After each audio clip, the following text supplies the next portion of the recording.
Welcome to Sparm Solutions. Today we're looking at a brand new pistol. This actually was just released in mid-December. A brand new pistol by Springfield Armory called the ECHELON Compact. Now the ECHELON was introduced probably a few years ago. Basically what it was, a very much improved version of the XD.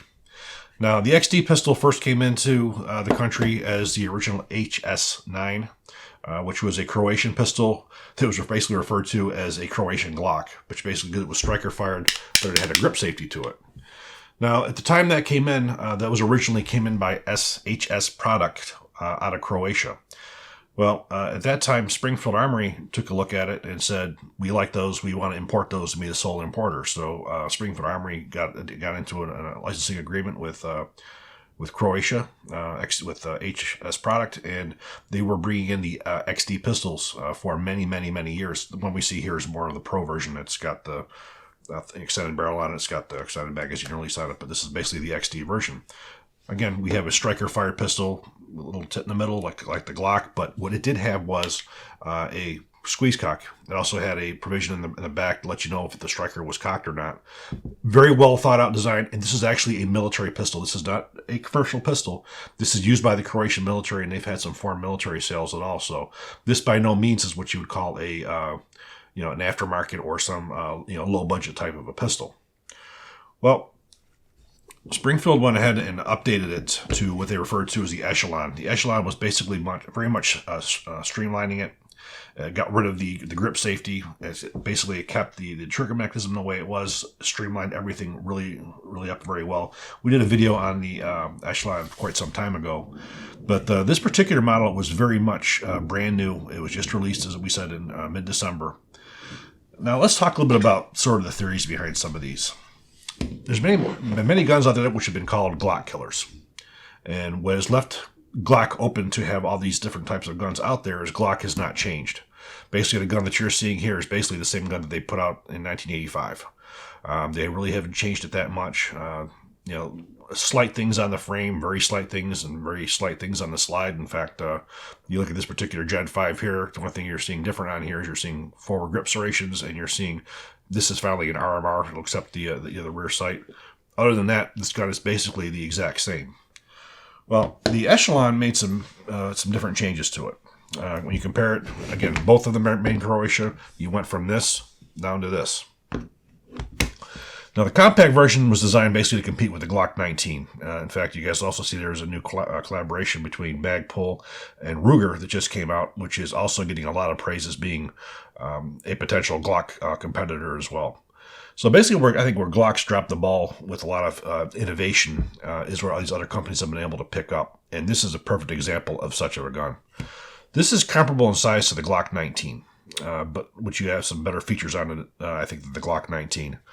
So let's start going over a little bit of that. You have a 15-shot magazine, and you can have the extension on there, and you can add 3 to it, so you can have 18 rounds on it as well. It extends. Again, a little bit lower, so if you're carrying concealed, this magazine is going to be probably a little bit better for you, but you do have the two different options. So you can have that higher capacity, basically giving you the same kind of a firepower that you would out of a G45 in this particular model. They went and they streamlined and they made a much more comfortable grip. You have removable back straps on here as well, so you can adjust it to the size of your hand. Which is certainly a big benefit. Ambidextrous magazine release on both sides. You don't have to switch it over. It goes on both sides. You have a nice groove on there for your finger, for your thumb to rest on, which I actually found was very comfortable. You have a 1913 rail on the front, accessory rail. You also have some gripping grooves on the front here. The texture is really good, so your hand, in all conditions, wet, muddy, sweaty, whatever you're going to have, you're going to have a lot less chance of that sucker moving around on you as you do with some of these, like the Glocks, where it's much more smooth on the sides. You do have some areas up on top of there. Looking at the slide is where they did some really nice work on it. They basically have machined this in to pinch this in, so for you to grab onto the rear, you're actually grabbing onto the rear of the slide, where basically if you look at the Glock, you're seeing how this is all straight. So what you're gripping on the Glock is basically just those grooves. Not here. Here you have a lip on both sides where you're going to grab that back of that lip and you're going to be pulling that back, which I think is a really great improvement. Now this also is R-bar ready. You have the Defender ST by Vortex on here. We actually were quite pleased with this. I shot this pistol. We shot quite a bit out of. We probably shot over 800 rounds out of this. There was a combination of ammunition from Black Hills, 150 grain full metal jacket. We had some Federated ordnance, 9mm 124 grain as well. We shot this one quite a bit. Of course, it was mostly all with the RMR sight on it, and it shot really, really well.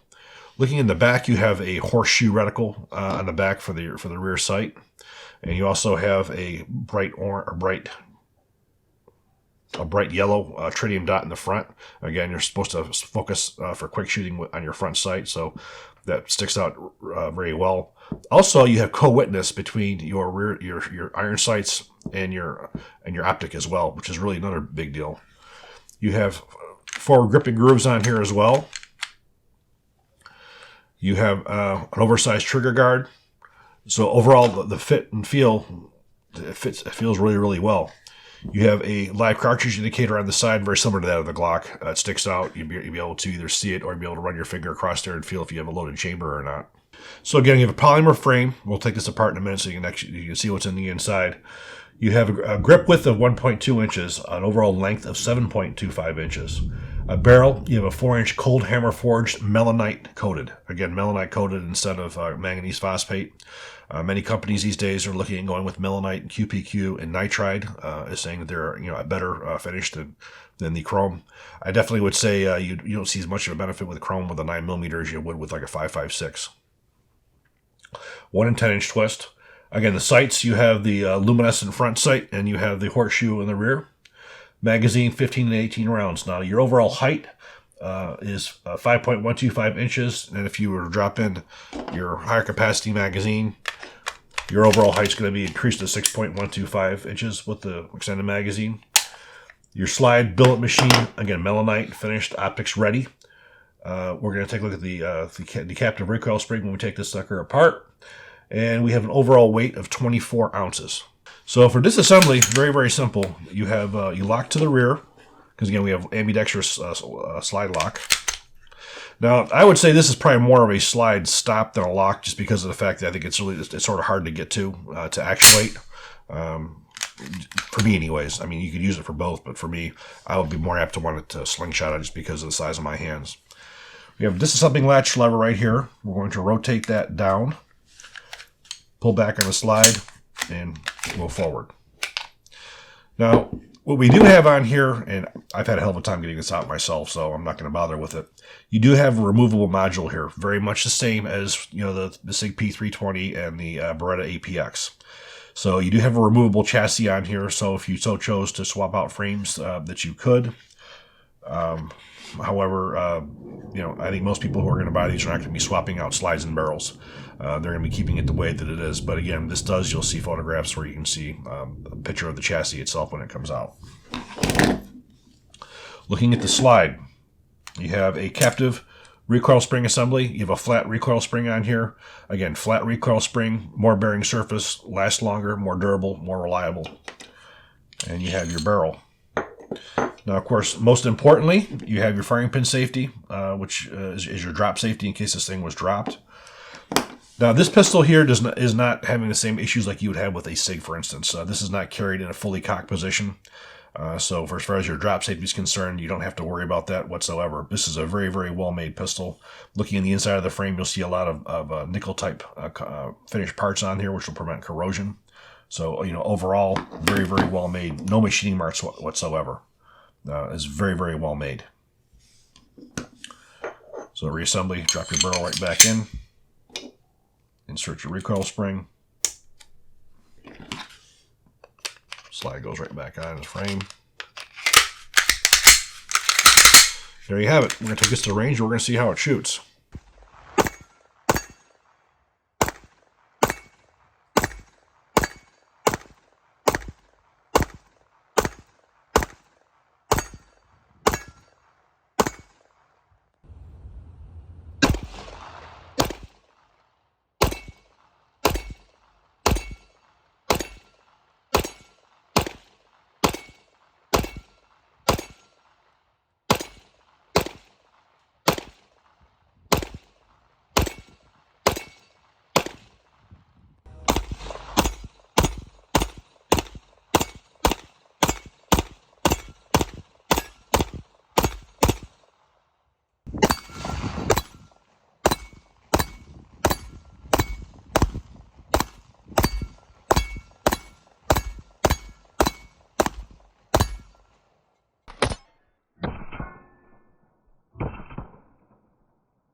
overall, I was really impressed. The gun I've been carrying for the last couple of years has been a SIG P320X compact. When I wanted a more compact size gun, not a micro like my P365, but more of a compact. And I had gotten rid of the Glock, my G45, because the feel of the SIG P320 was better. The trigger was better. The overall feel was better. And that was one of my main reasons for getting away from the Glock. I shot it better. Taking a look at this one, I need to get some more trigger time on this because, my overall impressions on this one were slightly better than that of the P320X Compact. The overall feel of it, I think, was even better than even the P320X Compact. You also have a little more lower bore access on it compared to the P320. It sits up much higher. The overall ergonomics on this one, again, loving the way that they have the slide on here. Overall, this one's pretty impressive. I want to spend some more time with it, and if I start shooting this one as good as I do that SIG, there's a very good chance this could be my next carry gun. Because again, I'm always looking. I'm not what you would call brand loyal, contrary to what many people think. I've carried everything over the years. I started off carrying a Beretta, and I switched from a Beretta to a SIG P229. I switched from a P229 to an HK USP, and then I switched to Glock, and I carried Glock for probably 10, 12 years. And that was more recently set aside when the P320X Compact came out. So as I find something that shoots better and it feels better, I will switch to it. Again, I'm not hell-bent on any specific manufacturer. If I can find something that works properly and fits me, I will switch to it. And this is probably the next one I'm going to be looking at. We're going to see how this one holds up for me and how I shoot it. And this could be my next one. I'd like to thank our friends over at Challenge Targets for providing us with those targets. Again, shooting at paper, we only do that for the targets. As you saw from the way this thing shot on paper, it shot great. That's great for as far as targets, but really want to see how it's going to shoot, you shoot steel. You want to get off rapid shots. You want to see how quickly you can shoot. And again, the steel targets, your target's never going to have a bullseye on it. So the steel targets just are much more, I think, realistic for your practical training as well. And you guys looking to buy some steel targets, check out Challenge Targets. Use our code SAS. You can save yourself 10% off of any steel target. Hope you guys enjoyed this video. If you do, please click like, please subscribe, even better, share.